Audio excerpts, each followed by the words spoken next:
Hey everyone, just so you know, I'm unboxing this first, but if you just want my final thoughts on this, you can click the timestamp in the description. I was in a Games Workshop the other day, and I remember that GW had just released a new paint and tool set. I asked the guy behind the counter about them, and he just got them in and hadn't put them on the shelf yet. So I got one and didn't even look at the box, though I should have. Never buy something without looking at the box first. I had heard that this came with a mold line remover and the clippers, which sell for more than this set, and it also came with 13 different colors of paint, including a few of the newer colors, so I bought it without thinking. Now, something that I do before I buy any paint is to pick it up and shake it. If after a few shakes the paint is still separated into layers, I won't buy it, especially metallics, because I find they're really hard to mix once they've been separated for too long. This product is new on the shelf though, so I was hoping the box wasn't filled with old paint. I shook every one of them and opened most of them to have a peek, and everything looked great.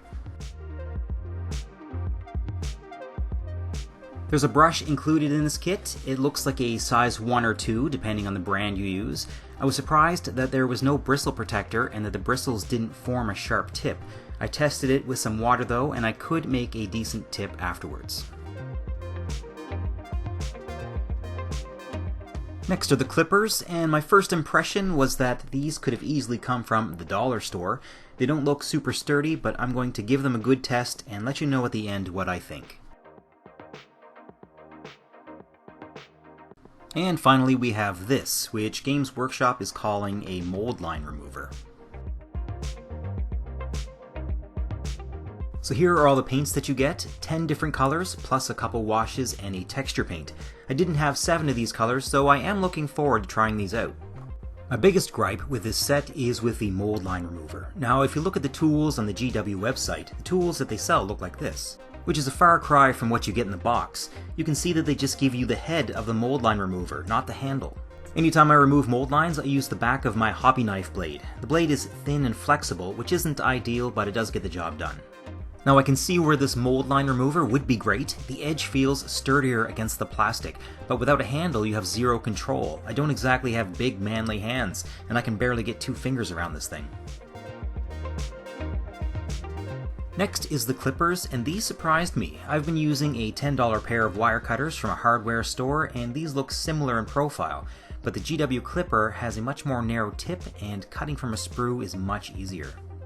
I spent the weekend assembling a large model, and the GW clippers are noticeably better than my wire cutters. I just don't know how long they're going to last. Once these break though, I'll probably buy the good pair from Games Workshop. Okay, should you buy this? This box cost the exact same price as 10 pots of paint, so if there are 10 of these colors that you need or want, then absolutely. The clippers work well, but aren't as good as the ones that are sold separately, and the mold line remover is useless unless you can build a handle for it. The paintbrush is nothing special, but if you need the paint and a decent pair of clippers, then I say go for it. As always, a big thanks to my patrons for supporting these videos and the channel, and a special thanks to Brian Jones. If you have any questions about the paint and tool set, let me know in the comments, and thanks for watching.